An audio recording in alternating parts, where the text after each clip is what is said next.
భగవతే వాసుదేవాయ. ఓం నమః శివాయ. రాహుకేతు పూజలు ఇక్కడ చేస్తే గ్రహదోషాలు తొలగిపోతాయి. ఎక్కడ, ఏమిటి అన్న విషయం మన వీడియోలో చెప్పుకుందాం. అలాగే నా యూట్యూబ్ ఛానల్ని సబ్స్క్రైబ్ చేస్తున్న అందరికీ ధన్యవాదములు. ఎవరైనా సబ్స్క్రైబ్ చేసుకోకపోతే తప్పకుండా సబ్స్క్రైబ్ చేసుకోండి. పక్కనే ఉన్న బెల్ ఐకాన్ని క్లిక్ చేయండి. నా యొక్క ప్రతి వీడియో మీ దాకా చేరుతుంది. ప్రియుడు శివుడు. శివ అని కొద్దిగా నీళ్లు పోసినా మనకు పలుకుతాడు.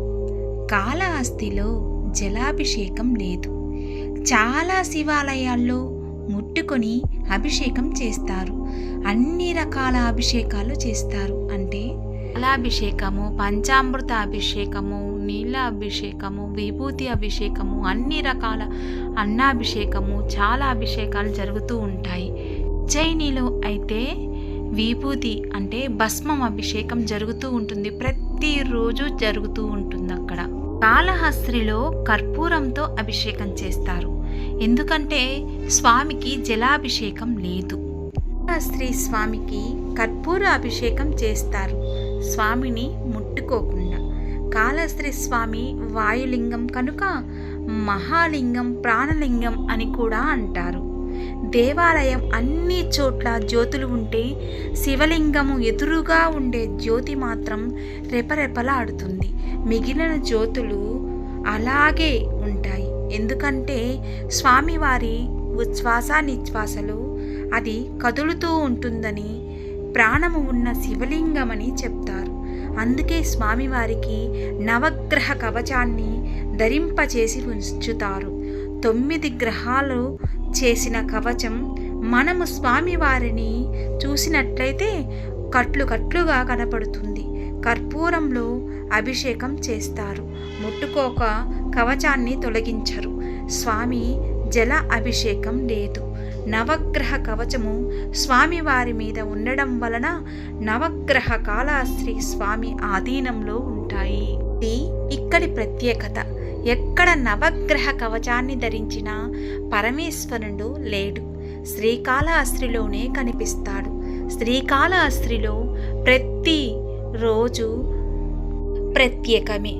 తిరుమల వెళ్ళిన వారు కాళహస్తి దర్శనం చేసుకున్నాక ఇంకో గుడికి వెళ్ళనవసరం లేదు అంటారు. కాళహస్తిలో పూజలు చేసుకుంటే ఇంటికి వచ్చేయాలని, పూర్తిగా గ్రహదోషాలు నశింపబోతాయి. ఇంకో దేవాలయం దర్శనం అవసరం లేదు. ఎన్ని పుణ్యక్షేత్రాలు తిరిగినా కాళహస్తితోనే పూర్తి చేయాలన్నది పెద్దవాళ్ళు చెబుతూ ఉంటారు. ఇక్కడ చాలా లింగాలు ప్రతిష్ఠించబడ్డాయి. గుడి మొత్తానికి ఒకే చోట నుంచి చూస్తే ఆకాశాన్ని చూస్తాము. అక్కడ నుంచి చూస్తే ఆలయ గోపురము, శిఖరాలు, అమ్మవారి శిఖరము, అయ్యవారి శిఖరము, భక్త కన్నప్ప గుడి కనిపిస్తుంది. ఇక్కడ నవగ్రహాల కవచం రూపంలో ఉండడం వలన ఇక్కడ గ్రహ కేతు, రాహుకేతు పూజలు అత్యంత అద్భుతంగా ఫలితాన్నిస్తాయి. మనకు రాహుకేతు గ్రహాలే ఎక్కువగా ఇబ్బంది పెట్టే గ్రహాలు. ఇక్కడ చేయించుకుంటే అది కరెక్ట్గా అవుతుంది. ఇక్కడ అమ్మవారు జ్ఞానప్రసూనాంబ. అమ్మవారి నడుముకి వడ్డానంగా కేతుగ్రహం ఉందని అంటారు. కేతువుని ఆ తల్లి నడుముకి వడ్డానంగా ఉంటే అందువలన నవగ్రహాలు కంట్రోల్లో ఉంటుంది.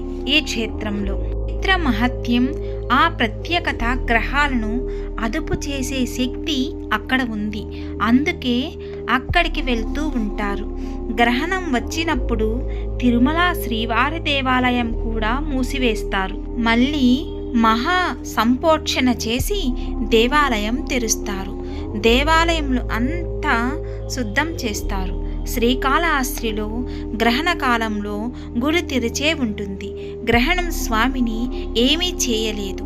ఆ క్షేత్రం మీద గ్రహణ ప్రభావం ఉండదు.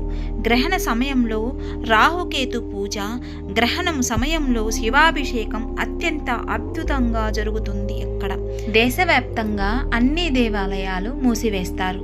ప్రతిష్ఠ చేసిన ఆలయాలు అన్నీ మూసివేస్తారు.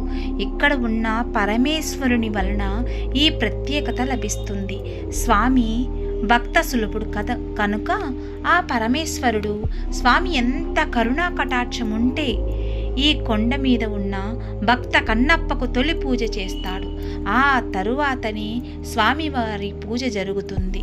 ప్రసాదం కూడా భక్త కన్నప్పకు పెట్టాకే స్వామివారు స్వీకరిస్తారట. ఇది చాలా విశేషంగా అనిపిస్తుంది. శ్రీకాళహస్తి అంతా అద్భుతమైన క్షేత్రం భూమి మీద లేదంటే అతిశయోక్తి కాదు. పంచభూతాలలో వాయులింగం కదా ఇది. మిగిలిన 4 లింగాలని చూస్తాము.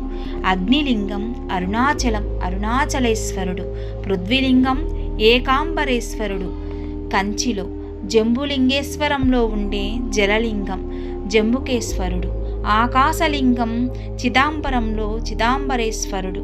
వీటన్నిటినీ ప్రత్యేకత ఉన్నది. వాయులింగం ఒకే సంవత్సరంలో ఈ పంచభూత లింగాలను దర్శిస్తే మంచి ఫలితం ఉంటుందని మనిషి అన్నవాడు పంచభూత లింగాల్ని చూడాలి అంటారు. కాళహస్తిలో శని త్రయోదశి నాడు విశేషంగా పూజ చేస్తారు. ఇక్కడ నవగ్రహాలు కాకుండా శనీశ్వర స్వామి ఒక్కడే ఉంటాడు. శనివారం చేసే అభిషేకం చాలా విశేషంగా ఉంటుందని ఇక్కడ అన్నీ విశేషమే. శ్రీకాళహస్తి అంటే పాము, సాలీడు, ఏనుగు కథ చెప్పుకుంటాము. తిరుమల వెళ్ళినప్పుడు ఈ క్షేత్రాన్ని దర్శించడం చాలా మంచిది.